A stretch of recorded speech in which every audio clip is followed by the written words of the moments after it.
से पहुंच जाऊंगी। हाँ ओके।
तू यहाँ क्या कर रहा था? साहब मैं नागपुर से यवतमाल माल की डिलीवरी के लिए आया था। सोचा रात बहुत हो गई है, थोड़ा खा पी के आराम करता हूँ। जब टेम्पो में सोने के लिए आया साहब तो उधर लाश मिला मेरे को, तो मैंने आपको फ़ोन किया। कब की बात है ये? तकरीबन 2 घंटे हुआ होगा। 2 घंटे पहले मैंने पूरा टेम्पो का माल उठवाया। तब टेम्पो में लाश नहीं थी? नहीं साहब। क्या ऐसा तो नहीं कि तूने ही मार के डाला है उसे अंदर? साहब अगर मैं मारता तो आपको फ़ोन क्यों करता? सर ये सही कह रहा है, अंदर एक औरत की लाश है, लेकिन सिर्फ धड़ है, सर नहीं है। धड़ आया तो सिर भी यहीं आसपास होगा। सीमा आसपास का एरिया चेक करो। सर मुझे लगता है किसी चोट खाया आशिक के रिवेंज का मामला है। दोनों में किसी बात को लेकर झगड़ा हुआ होगा, लड़की को मार के फेंक के चला गया होगा। मधुकर इतने जल्दी नतीजे पर नहीं आते, देखते हैं।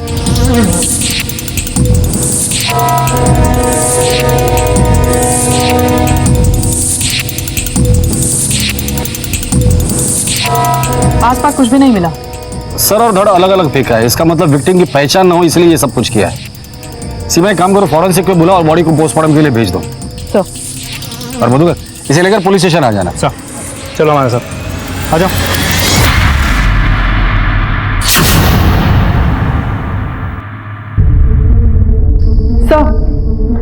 सर मैंने चेक किया, पिछले 15 दिनों में भी इस उम्र की औरत की कहीं कोई मिसिंग कंप्लेंट दर्ज नहीं हुई है। सर बहुत तोड़ा उस आदमी को, कुछ नहीं बोल रहा।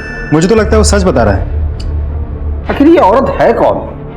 एक काम करो, फॉरेंसिक टीम को बोल देना अगर उस बॉडी पर कोई भी बर्थ मार्क मिलता है या कोई ऐसे निशान मिल सकते हैं जिससे हम उसे आइडेंटिफाई कर सकते हैं तो फौरन हमें इन्फॉर्म करें। सर मेघदूतवाड़ी पुलिस को टेम्पो में सर कटी एक लाश मिली। पहला शक पुलिस ने टेम्पो ड्राइवर पर जताया, पर कोई नतीजा नहीं निकला। सबसे बड़ी मुश्किल थी औरत की पहचान होना, जिसका पुलिस को कहीं कोई सुराग नहीं मिल रहा था। और जब तक पहचान नहीं होती तमाम कोशिशें अंधेरे में तीर चलाने जैसी थीं। आखिर कौन थी ये औरत? क्यों किसी ने इतनी बेरहमी से इसका कत्ल किया होगा? और क्या इसका कोई भी परिचित नहीं था जो इसकी गुमशुदगी को लेकर परेशान हो, इसकी तलाश कर रहा हो? काव्या,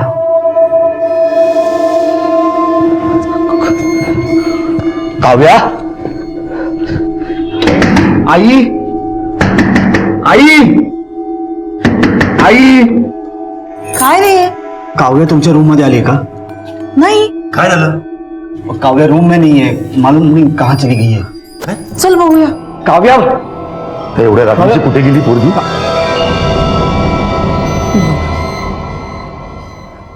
काव्या, ये बोला काय काय झालं? अरे क्या हुआ? कि तुम रो क्यों रही हो? हाँ क्या हुआ? किसी को बिना बताए यहाँ पे आके बैठ कर? चलो अंदर चलो, चलो. नहीं जाऊंगी, मुझे मम्मी के पास जाना है। आप मम्मी को लेके आओ। देखो बेटा, तुम्हारी मम्मी आ जाएगी, आई प्रॉमिस। पापा खुद लेने जाएंगे, आई प्रॉमिस, प्रॉमिस। खुद का आता ना काकांबरोबर जाऊन जाऊ. हाँ बस जा बेटा, चला बेटा, उद्या नक्की, आई प्रॉमिस. Good night.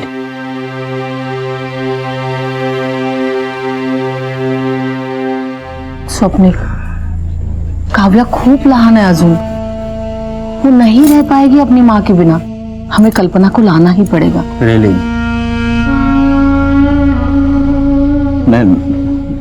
मैं संभालूंगा सब कुछ। I will manage everything, I will manage definitely. काय मैनेज करना रेस तू? हाँ, सिर्फ 24 घंटे हुए हैं कल्पना को जाके, और काव्या की हालत देखी है ना तूने? सुबह से कुछ खाया नहीं है बच्ची ने। माँ के पास जाना है, माँ के पास जाना है, इतना ही बोल रही है। काव्या को संभालने के लिए मुझे कल्पना की जरूरत नहीं है। अगर तू काळजी करू नको हेमा, कुछ ही दिनों में से पता चल जाएगा। बच्ची संभालने के लिए उसको माँ की जरूरत होती। चल।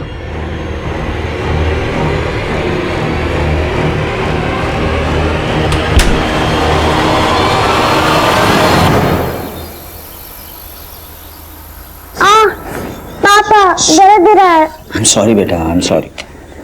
पापा आपने कहा था कि मम्मी को ले आएंगे, कब ले आएंगे? काव्या देखो, माँ काम के लिए गई है ना, जैसे काम खत्म हो जाएगा माँ वापस आ जाएगी।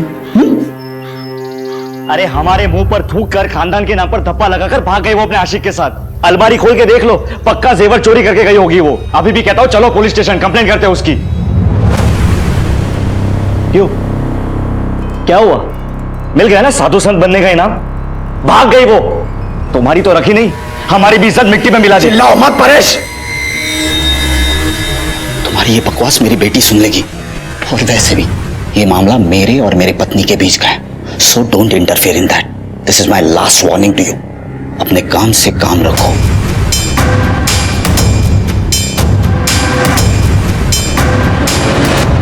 चलो बेटा, चलो, देरी हो जाएगा स्कूल के लिए। बाय आजी। बाय बाळा। ये होगा नामर्द, मैं नहीं। इस 2 टके की औरत की पुलिस कंप्लेंट तो मैं करके रहूंगा। अगर ये नहीं करेगा तो मैं करूंगा। डोका फिर लेगा तुझा? मतलब जिन्हें पता नहीं है उन सबको पता चलेगा। हमारे खानदान की इज्जत मिट्टी में मिल गई। बस हो गया, जितनी बेइज्जती होनी थी हो गई। उसे जहां मुंह काला करना है करने दो। अब हमारा उससे कोई रिश्ता नहीं है। अहो, काय बोलताय तुम्ही? कल्पना के साथ 10 साल से एक ही छत के नीचे रह रहे हम लोग। अगर उसका कुछ चक्कर रहता तो हमें मालूम तो पड़ता। तुम अब तक उसका नाम जप रही हो। या घरामध्ये तिचं नाव कोणीही घेणार नाही। अहो। वो हमारे लिए मर चुकी है। कोई पूछे तो बोल देना उसकी ट्रांसफर हो गई, यहां से चली गई हो, समझे? पोस्टमार्टम रिपोर्ट के हिसाब से इस औरत की उम्र 28 से 30 साल की है। 2 महीने की प्रेग्नेंट थी, और यह मर्डर रात को 10 बजे से लेकर 11 बजे के बीच हुआ है। पहले गले पर धारदार हथियार से वार किया गया है, फिर सर को धड़ से अलग किया गया। इसका मतलब विक्टिम की पहचान ना हो, इसलिए सर और धड़ अलग करके अलग अलग जगह पर फेंक दिया गया है। सर, उसके पैरों की उंगलियों से हमें ये जोड़ भी मिली है। ऐसी जोड़ भी तो अक्सर शादीशुदा औरतें पहनती हैं। इसका मतलब ये औरत शादीशुदा थी, 2 महीने की प्रेग्नेंट भी थी। तो हो सकता है कि ये एक्स्ट्रा मैरिटल अफेयर का मामला हो, जिसके चलते ये मर्डर हुआ हो।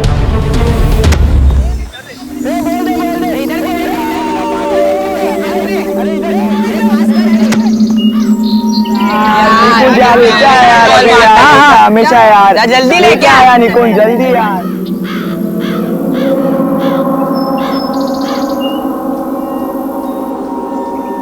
अरे जल्दी लाना यार। हाँ, रुक जा, लेके आ रहा हूँ।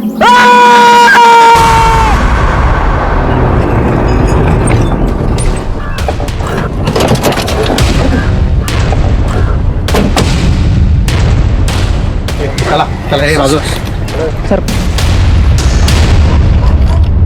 शादीशुदा औरत है, मांग में सिंदूर है, और उम्र 28-30 से ज्यादा की नहीं होगी। ये खून सूखा हुआ है और चेहरा भी फूला हुआ है। इसका मतलब खून 2-3 दिन पहले ही हुआ है। नाइक, एक काम करो, आसपास चेक करो, शायद कत्ल का हथियार या कोई सुराग, या फिर बॉडी का बाकी का हिस्सा यही कहीं हो। जी मैडम। तुम लोग हमेशा यही आते खेलने? नहीं मैम, हम लोग हर रोज नहीं आते, सिर्फ छुट्टी के दिन आते हैं। लास्ट संडे है तो उसके बाद आ जाए। मैडम, यहाँ आसपास कुछ भी नहीं मिला। नाइक, एक काम करो, सर को फॉरेंसिक लैब भेजो, बाकी इंफॉर्मेशन मैं अपलोड करती हूँ, शायद कहीं कोई मैच मिल जाए। मेघदूतवाड़ी पुलिस अब भी उस औरत की पहचान में जुटी थी, और इधर वडगांव में पुलिस को एक कटा हुआ सिर मिला।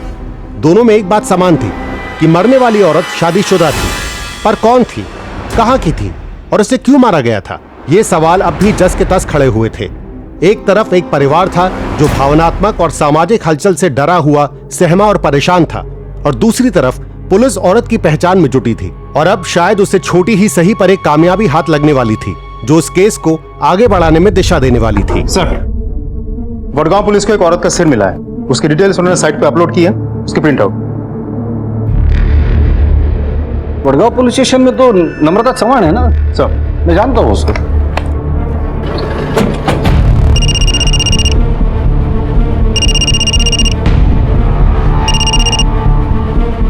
हॅलो, नम्रता, पीआय यशवंत गायकवाड बोलतोय।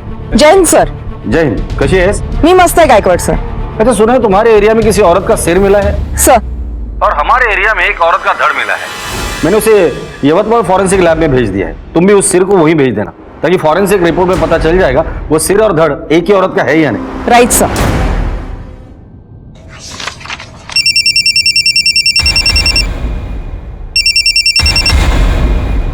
हाँ आई क्या?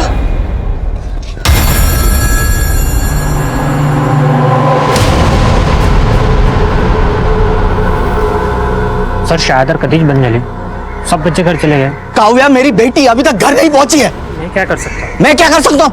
You are responsible for them.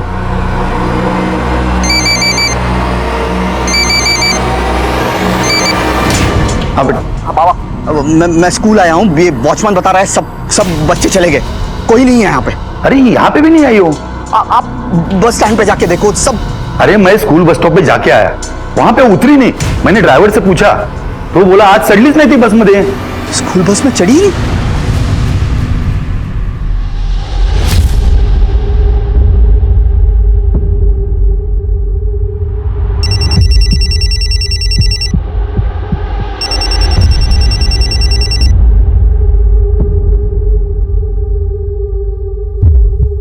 हाँ बोलो प्रतिभा.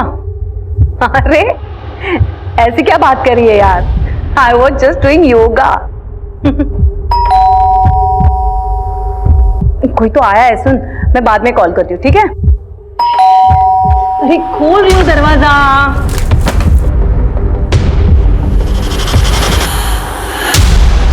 तुम काय कळत नाही ही पोरगी कुठे गेली असेल कोणास ठाऊक. अरे वो ही ले गई होगी और क्या। आई स्कूल में चेक किया, उसके फ्रेंड्स के पास फोन किया, किसी को मालूम नहीं काव्या कहाँ गई. सिर्फ 8 साल की आहे हमारी काव्या. अशी एकटी कशी जाईल कुठे? हो ना, तेच कळत नाहीये. कोणालाही न सांगता निघून गेली आहे पोरगी. तिच्या आजीकडे पाहिलंस? आजी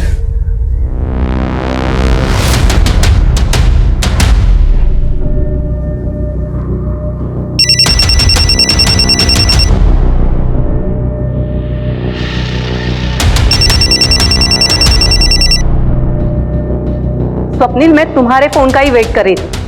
परेशान हो ना अपनी बेटी काव्या के लिए? वो मेरे पास है. वो स्कूल से सीधा मेरे पास आई थी. उसके नानी के पास है. थैंक गॉड, मैं तो डर गया था. स्वप्निल, डरी हुई तो मैं हूं अपनी बेटी कल्पना के लिए. तुम्हारी बेटी तो मेरे पास सुरक्षित है, लेकिन मेरी बेटी कहाँ है जिसका 2 दिन से कोई अता पता नहीं है. देखो, काव्या ने मुझे सब कुछ बता दिया है. स्वप्निल, सच सच बताओ, मेरी बेटी कल्पना कहाँ है? देखो वरना.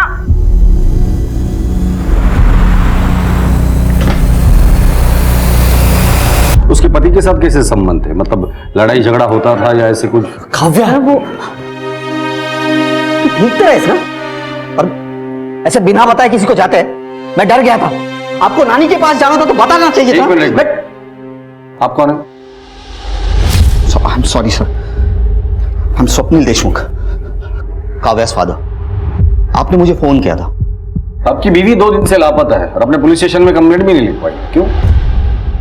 सर, मैं मेरी बच्ची के सामने कुछ बोलना नहीं चाहता. ये लगे जरा बाहर जा. सर, ये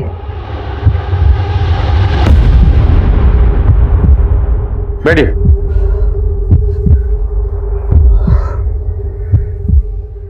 सर, कल्पना मेरी बीवी. शादी से पहले उसका किसी के साथ अफेयर था। अब वो उसके लाइफ में लौट के आया। उसने उसमें और अपनी फैमिली में से उसे चुना, उसी के साथ चली गई। सर अगर वो हमसे प्यार करती, अपनी फैमिली से प्यार करती, तो हमें छोड़ के चली जाती। फिर मैंने सोचा अगर कल्पना इस सब में खुश है तो वही से मैं उसके रास्ते में नहीं आऊंगा। सर जो लाश हमें 2 टुकड़ों में मिली थी उसका सर और धड़ मैच हो चुका है, डीएनए भी मैच हुआ है। उसकी शक्ल किशोरी जी की बेटी कल्पना जैसी लग रही है।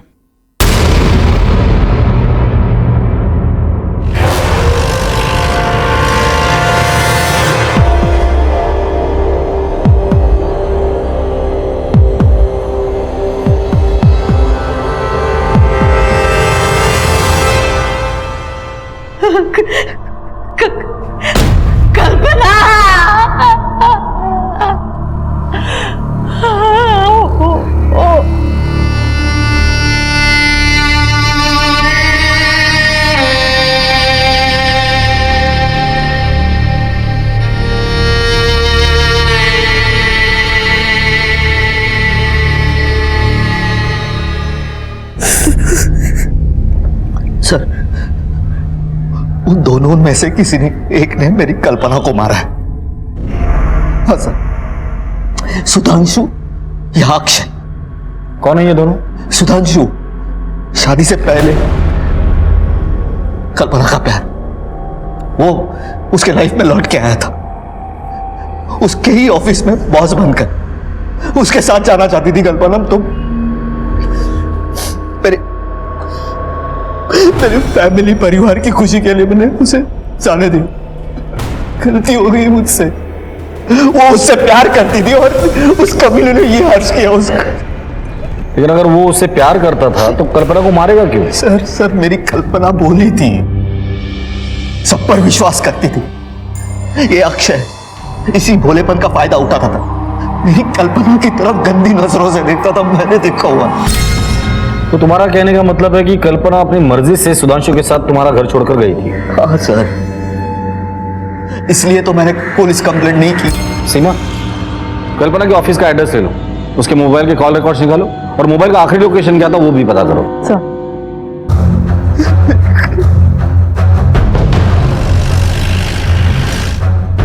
मिस्टर जोशी से मिलना है। Sir, he is there. Seema, staff से पूछताछ करो। सर।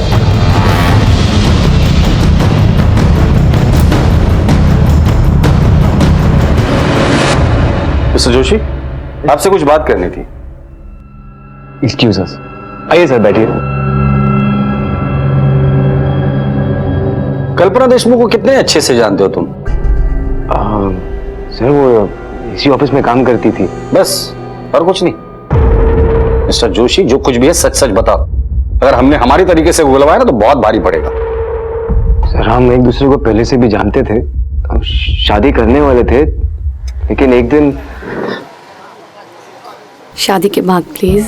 क्यों शर्मा रही हो? शादी भी जल्दी कर लेंगे। मतलब ये देख के तुम्हें सब समझ में आ जाएगा। क्या है ये? Look at it. देखो देखो, अपॉइंटमेंट लेटर। लेकिन ये तो दुबई का है। हाँ तो अच्छा है ना, 3-4 साल का कॉन्ट्रैक्ट है, हम शादी कर लेते हैं। 4 साल बाद दुबई में जाके मैं दिनार में दबा के कमाऊंगा, वापस आ जाऊंगा और तुम घर संभालना और मैं रोकड़ा कमाऊंगा। लाइफ सेट हो जाएगी। वाह, तुम्हारा करियर, तुम्हारा काम, तुम्हारी शादी, सब डिसाइड कर लिया ना तुमने। मेरा क्या? What about me? मेरा करियर, मेरी लाइफ, इसकी कोई इंपॉर्टेंस नहीं है तुम्हारी लाइफ में। मैं यहाँ बैठ के बच्चों को पालती रहूं घर में। ओके, अगर ये सेम ऑफर मुझे मिला होता तो क्या तुम जाते मेरे साथ? नहीं, क्योंकि तुम सिर्फ अपने बारे में सोचते हो। देखो प्लीज कल्पना, तमाशा मत क्रिएट करो। तमाशा तुम बना रहे हो मेरा, मैं नहीं। अब भाड़ में जाओ तुम, तुम्हारा जॉब और तुम्हारी शादी। मेरे लिए ये रिश्ता अभी इसी वक्त खत्म होता है, समझे? कल्पना, कल्पना अब कैसे रिएक्ट करेगी कुछ कह नहीं सकते। बहुत शॉर्ट टेम्पर थी सर। मैंने उसे मनाने की बहुत कोशिश की, लेकिन उसने मेरा कभी फोन ही नहीं उठाया। मेरे दुबई जाने से पहले मुझे पता चला कि उसने शादी करने का फैसला कर लिया था। फिर मैं दुबई चला गया और वापस आने के बाद इत्तेफाक से इसी कंपनी में उसका बॉस बन के अपॉइंट हुआ। Good morning sir. Good morning. Sudhanshu, Kalpana तुम? मैं यही काम करती हूँ। मुझे समझ में नहीं आ रहा है कि मैं कैसे रिएक्ट करूं।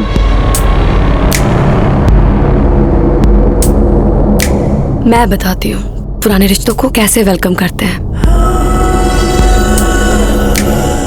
एक्सक्यूज मी कल्पना, एक्सक्यूज मी।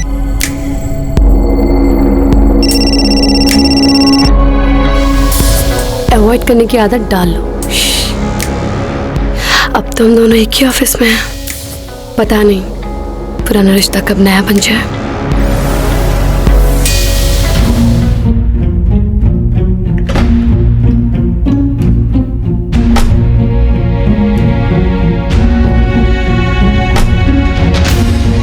सर वो ऐसे बिहेव कर रही थी जैसे कि हमारे बीच 10 साल का गैप हुआ ही नहीं।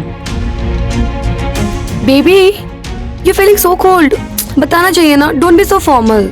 कल्पना ये क्या कर रही हो तुम? होश में आओ। तुम किसी की बीवी हो, एक बच्चे की माँ, और मैं किसी का।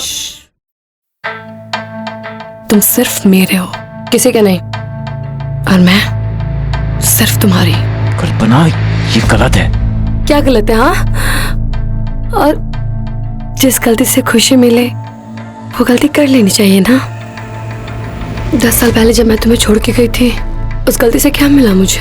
कुछ भी तो नहीं।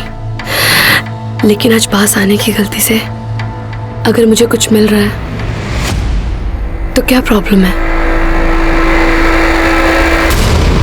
मैंने उसकी कोई बात नहीं मानी, ना उससे कोई रिश्ता बनाया ना बढ़ाया। जिस दिन कल्पना का मर्डर हुआ था तुम कहाँ थे? उस दिन मेरी तबीयत खराब थी और मैं घर पे था। तुम्हारे अलावा और कोई है जो इस बात को कंफर्म करे कि तुम उस दिन घर पर ही थे? नहीं सर, उस दिन मैं घर पे अकेला था। क्यों? तुम्हारी बीवी कहाँ है? वो भी जॉब करती है, मुंबई में उसका पोस्टिंग है, वीकेंड्स में यहाँ आती है। ठीक है, फिलहाल तो हम जा रहे हैं, लेकिन जब तक इस केस की इन्वेस्टिगेशन चल रही है, शहर छोड़ने से पहले हमें इन्फॉर्म करके जाना। Okay sir. सर, हमें मिली इन्फॉर्मेशन के मुताबिक कल्पना के सेल की लास्ट लोकेशन यहीं की थी। मैंने उसका डेस्क भी चेक किया और उसके कुछ ऑफिस कलीग से भी बात की, लेकिन कुछ खास इन्फॉर्मेशन हाथ नहीं लगी। सर, वैसे ये मिताली है, कल्पना की बेस्ट फ्रेंड। शायद इसे कुछ जानकारी हो। कल्पना के बारे में क्या जानती हो? सर, एक्चुअली वो उस दिन बहुत खुश थी। मिताली सुन ना, रेस्टोरेंट में आना, मुझे एक सरप्राइज देनी है तुझे। कल्पना, तूने अभी बोला वाव।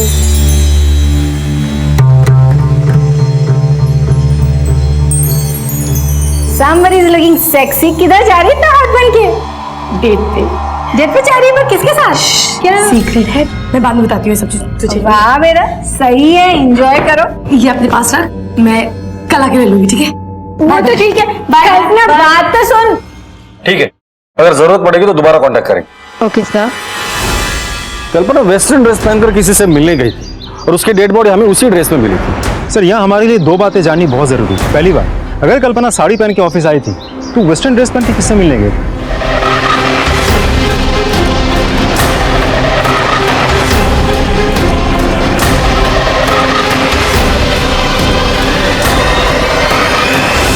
और दूसरी बात यह है कि उसके फोन का लास्ट लोकेशन ऑफिस पे क्यों दिखा रहा? तो क्या फोन ऑफिस में बंद करके छोड़ के गई थी? अगर गई थी तो क्यों? यही तो पता लगा ना। मुझे तो ये बहुत बड़ी साजिश लगती है। कुछ तो है जो हमसे छूट रहा है। कल्पना किस बॉयफ्रेंड से मिलने गई थी? चलो अक्षय से जाकर मिलते हैं, आज शाम की जाए उसी के घर पीते हैं। अक्षय, मेरी बात तो सुन। मम्मी, मुझे जाना है। अक्षय कैसी बात कर रहा है? लेकिन बता तो सही, कहाँ जा रहा है तू? मम्मी, मुझसे यहाँ पर पढ़ाई नहीं हो रही है। मम्मी, गाँव वाला चालू है। गाँव पे जाएगा? पागल हो गए हैं क्या? अब टेंशन मत लो। जाना है, छोड़। आप लोग यहाँ? अक्षय से कुछ बात करनी है। तू कल्पना के पास ट्यूशन के लिए जाता था ना? हाँ सर, वो कुछ सब्जेक्ट्स में मैं थोड़ा सा वीक था, तो मम्मी ने कल्पना भाभी से बात की थी। मुझे समझ नहीं आ रहा है कि आप लोग अक्षय से क्या जानना चाहते हो। लेकिन अक्षय समझ गया कि हम यहाँ क्यों आए और किस लिए आए हैं। कल्पना का मर्डर हो गया है और हमें पता चला कि अक्षय उसे गंदी नजर से देखता था। नहीं सर, ऐसा नहीं है सर, वो तो मेरी भाभी थी, इज्जत करता था मैं उनकी। देख बेटा, तो जो कुछ भी जानता है ना, हमें सच सच बता दे, क्योंकि इसके बाद जो ट्यूशन हम तुझे पढ़ाएंगे ना, तो तू पढ़ नहीं पाएगा। समझ गया? सर मैं एक दिन बहुत डर गया था। वो स्वप्निल भैया के साथ कहीं बाहर जा रही थी और हाँ हाँ बस मैं निकल रही हूँ। अच्छा ठीक है तो वेट कर लो थोड़ा। ओके एक सेकेंड होल्ड करना। अक्षय मेरे सैंडल के थोड़ा स्टेप बांधो ना प्लीज।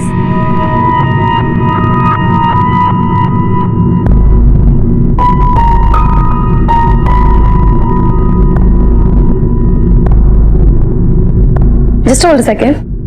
अच्छे स्टूडेंट हो, जल्दी सीख रहे हो। सर कल्पना भाभी मुझसे सर कुछ अलग ही बिहेव करती थी मेरे साथ। कल्पना मी कीर्तनाला जाते ग, काळजी घे घराची।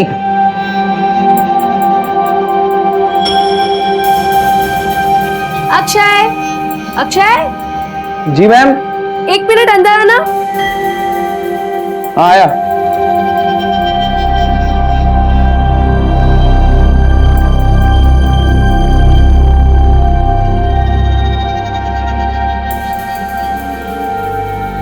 मैम अक्षय मैं टॉवल बाहर ही भूल गई, दे दो जरा।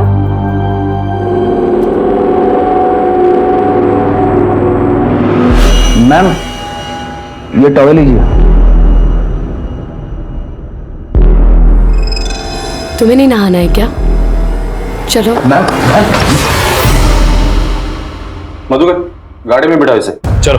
अरे आप ऐसे कैसे ले जा सकते अक्षय को? वो अभी माइनर है, मुझे अपने लॉयर से बात करनी होगी। मैडम भगवान से दुआ कीजिए कि आपके इस माइनर बेटे ने कोई मेजर कांड न किया हो, वरना एक नहीं 10 बार इसे लेकर जाएंगे।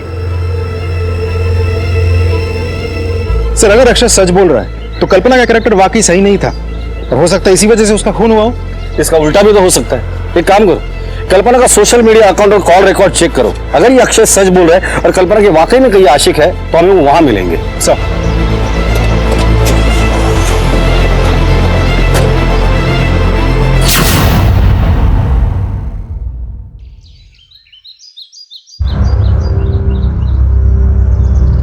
हेमा, सुधाकर, स्वप्निल, अरे कहाँ छुप गए बेटे? बाहर निकल, अरे बाहर निकलो। काय झालं ओरडायला? हो शर्म नहीं आई मेरे बेटे को बदनाम करके? अरे तुम्हारी बहू आवारा और बच्चन थी, उसमें मेरे बेटे का क्या कसूर? और एक बात कान खोलकर सुन लो, अगर दोबारा तूने इस बदनामी में मेरे बेटे को खींचने की कोशिश की तो पूरे शहर में तेरी बहू की पोल खोल के रख दूंगी। कल्पना के बारे में अभी तक जो कुछ भी हमें पता चला। मला तुम्हाला काहीतरी विचारायचंय। आप मेरी बहू को एक बैठिए आप। बोला। सर आप मेरी बहू को न्याय दिलाने की कोशिश कर रहे या उसे बदनाम करने की? आप कहना क्या चाहती है? सर अक्षय और कल्पना के बॉस ने आपसे जो कुछ भी कहा उसकी सच्चाई जानने की आपने कोशिश ही नहीं की। वो साफ बच गए, उल्टा मेरी मरी हुई बहू बदनाम हो रही है। सर ठीक है, मैं आपकी तकलीफ समझ सकता हूँ, लेकिन हमारी किसी के साथ कोई पर्सनल दुश्मनी तो है नहीं। कल्पना का मर्डर हुआ है, हम भी उसके कातिल को ही ढूंढ रहे हैं। इसके लिए कल्पना के जीवन में जो कुछ भी चल रहा था वो जानना हमारे लिए बहुत जरूरी है। हम सिर्फ सच ढूंढ रहे हैं। हाँ तो सर सच यही है कि वो झूठ बोल रहा है। अभी तो यकीन के साथ कैसे कह सकती है? क्योंकि सर मैं सच जानती हूँ। हेलो सुधांशु, किस टाइप के घटिया इंसान हो तुम? हाँ तुमने मेरे फोन पे फोन किया, मैंने नहीं उठाया तो तुम लैंडलाइन पे फोन कर रहे हो। कितने बेशरम हो तुम। लिसन, मैं लास्ट टाइम वार्न करी तुम्हें, अगर तुमने मुझे दोबारा परेशान किया या फोन किया ना तो मैं तुम्हारे खिलाफ एक्शन लूंगी, समझे?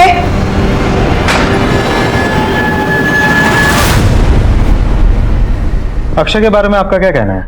वो भी झूठ बोल रहा है? हाँ वो झूठ बोल रहा है, उसकी असलियत मैंने अपने आंखों से देखी है। कल्पना मी कीर्तनाला जाऊन येते ग, घर का ख्याल रखना।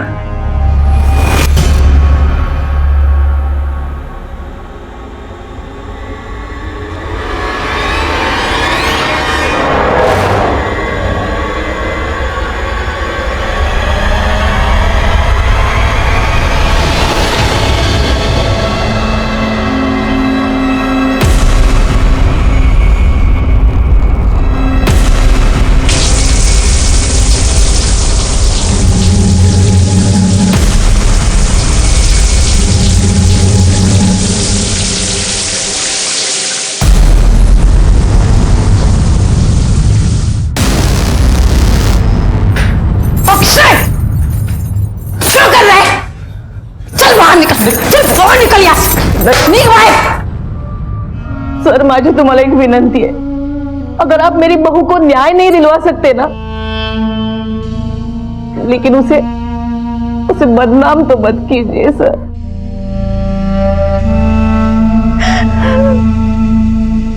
सीमा, अजीब असमंजस की स्थिति पैदा हो गई थी। कल्पना की सास हेमा बहू के चरित्र पर रत्ती भर भी शक नहीं कर रही थी। आखिर कल्पना के साथ हुआ क्या था? वो किससे मिलने गई थी जब उसका कत्ल हुआ? इन सारे सवालों के जवाब तलब करने थे। पुलिस के लिए एक बार फिर से शुरुआत करने की स्थिति पैदा हो गई थी। ये सुधांशु और अक्षय, इनसे दोबारा पूछताछ करनी होगी हमारी तरीके से। उठाकर लेकर आओ इन दोनों को। सर इतने साल बाद वो मेरे सामने आई तो मैं अपने आप को रोक नहीं पाया। कल्पना आओ चलो, तुम्हें घर छोड़ दूं। नहीं मैं चल। अरे चलो ना। मैंने कहा ना सुधांशु, मैं चली जाऊंगी।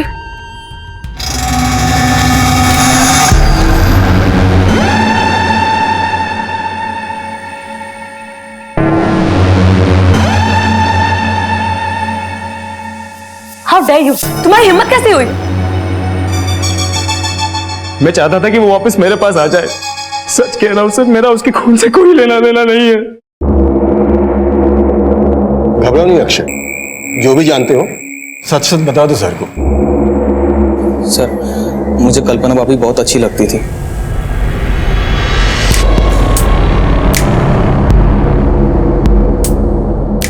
अब सर जब भी वो घर पे अकेली होती थी मैं उनकी फोटोज खींच लेता था,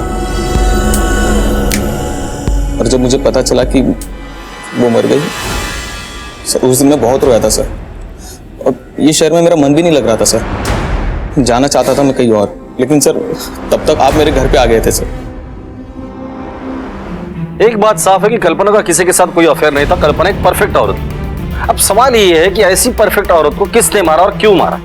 एक काम करो, कल्पना के बारे में और इंफॉर्मेशन निकालो, पता करो उसका किसी के साथ कोई झगड़ा वगड़ा था या नहीं। सर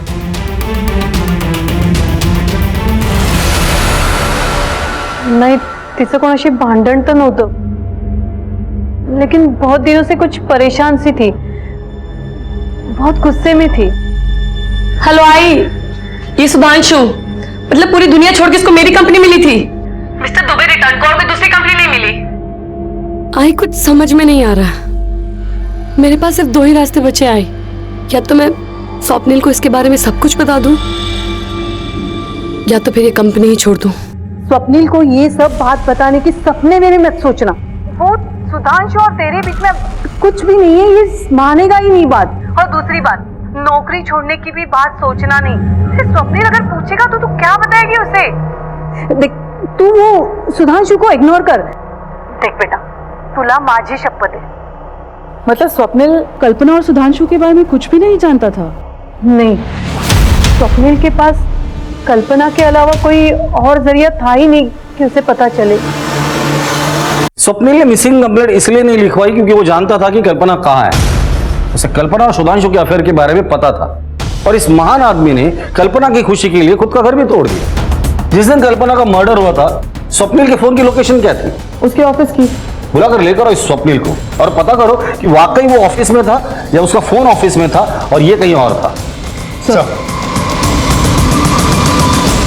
कल्पना ने तुम्हें कभी भी नहीं बताया था कि शादी से पहले उसका और सुधांशु का अफेयर था, तो फिर ये बात तुम्हें कैसे पता चली? सर क्या आपकी शादी हुई है?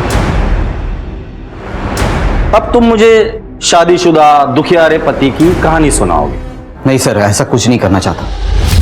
मैं सिर्फ इतना बताना चाहता हूं कि एक इंसान दूसरे इंसान के साथ इतने साल बिताने के बाद हर बात बतानी जरूरी नहीं होती उस दूसरे इंसान को। कुछ बातें ऐसी होती कि अपने आप समझ में आ जाए। तो तुमने अपने ही मन से मान लिया कि सुधांशु के साथ उसका अफेयर है? नहीं, बिल्कुल नहीं। मेरा एक दोस्त है जो सुधांशु को पहचानता है। वाइफ बंबई में है। हाँ, और तू यवतमाल में ऐश कर रहा है? ऐश नहीं कर रहा है यार। सुन, ऐश करने वाले लोग ना अलग ही होते हैं, वो नसीब ऊपर से लिखवा के आते हैं। किसकी बात कर रहा है? अरे कोई नहीं, अपना वो एक कॉलेज का मेरा एक दोस्त सुधांशु कॉलेज में था। कॉलेज में सबसे हॉट लड़की से प्यार हुआ, इश्कबाजी, किससे बड़े फेमस हुए इन लोगों के भाई। उसके बाद लड़की ने शादी से मना कर दिया।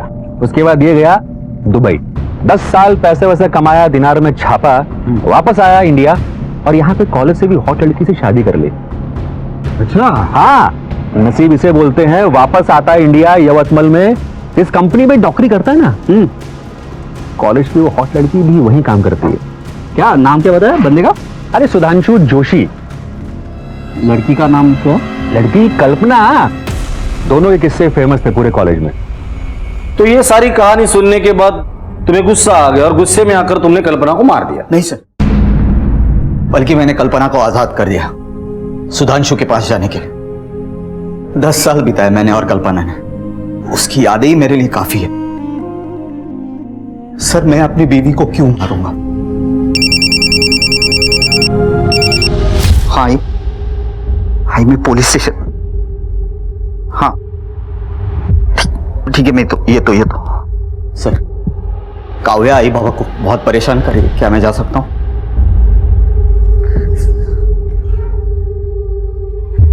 ये जितना सीधा दिखता है उतना है नहीं।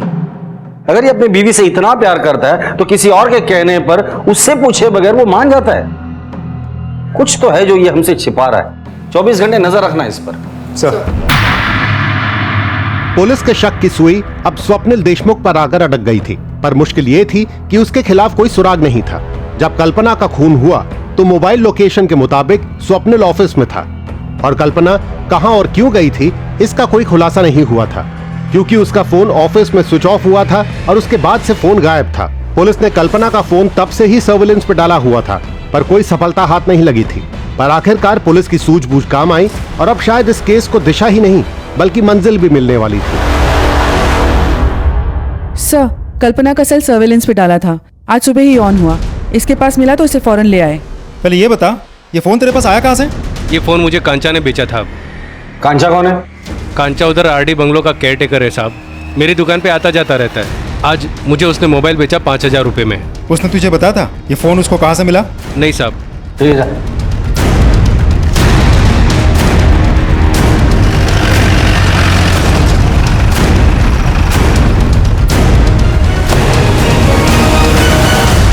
सुनो। जी साहब जी, क्या हुआ? ये मोबाइल तुमने बेचा था गिरीश को? जी साहब जी, मैंने बेचा था। कहाँ मिला था तुम्हें ये? साहब जी, हमारा मालिक ये बंगलो रेंट पर देते, पार्टी शार्टी चलते रहता है, लड़का लड़की आते उनको भी भाड़ा पर देते। एक साहब जी मेम साहब जी आए थे, वो लोग जाने के बाद मैं साफ सफाई कर रहा था तो सोफा को नीचे वो मोबाइल मिला। मैं सोचा जिसको है उसको लौटा दूँ, ऑन करना कोशिश की, ऑन हुआ ही नहीं। फिर मैं गिरीश के पास चले गया और गिरीश बोले कि 5000 मिलेगा। मैं थोड़ा लालच में आ गया था साहब जी। यही औरत थी? जी यही मैम साहब जी। ये आया था? नहीं साहब। ये आया था? नहीं, इसके साथ भी नहीं आई थी। ये? हाँ साहब जी, इसके साथ आई थी मैं।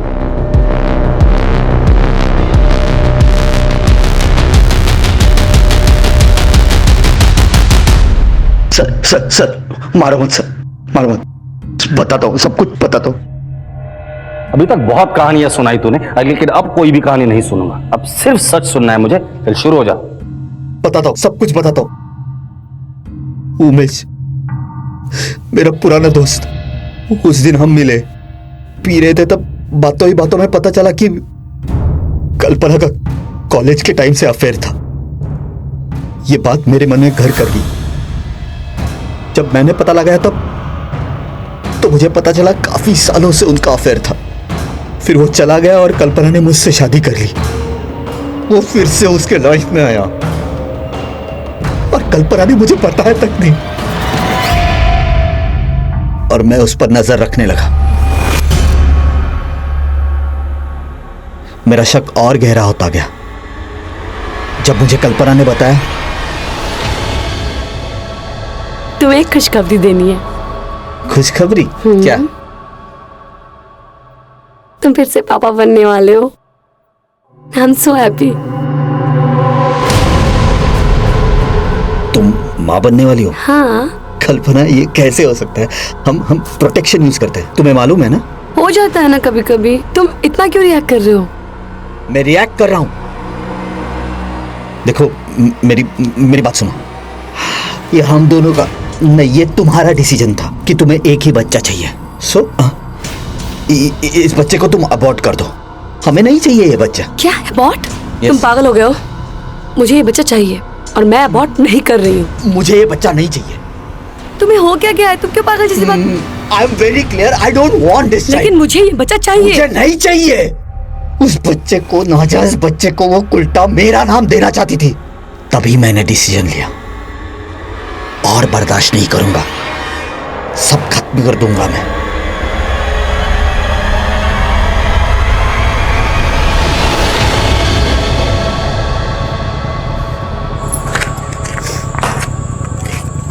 मुझे माफ कर दो, मैंने तुम्हारे साथ बहुत बदतमीजी से बात की।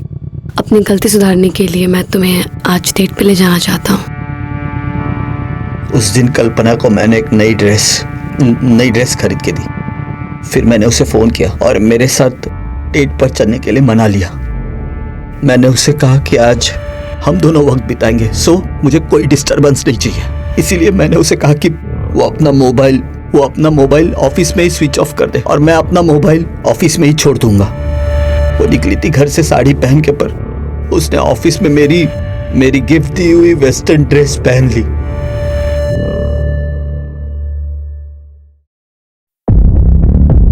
उसे एक बार मैं सरप्राइज देना चाहता था सर, लास्ट सरप्राइज, और हमेशा के लिए खुद को और कल्पना को इस घुटन से आजाद कर देना चाहता था।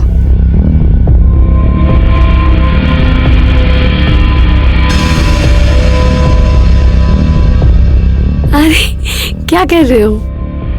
मैंने कहा था ना तुम्हें, एक बहुत बड़ा सरप्राइज देने वाला हूं तुम्हें। अच्छा क्या है? दिखाओ तो सही। पेशेंस रखो। कर क्या रहे हो तुम? अरे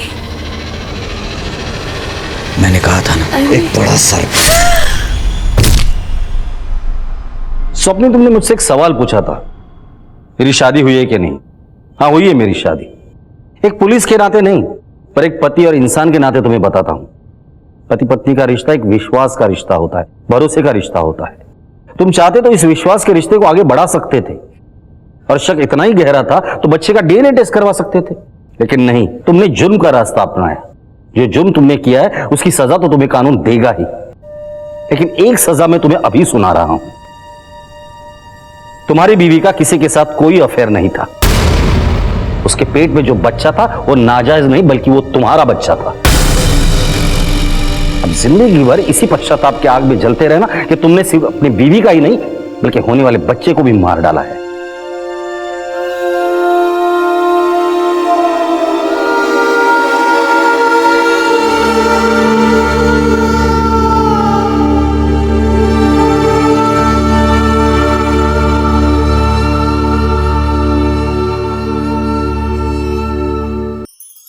ऐसे और भी मज़ेदार वीडियो के लिए हमारे चैनल को लाइक, शेयर और सब्सक्राइब करें।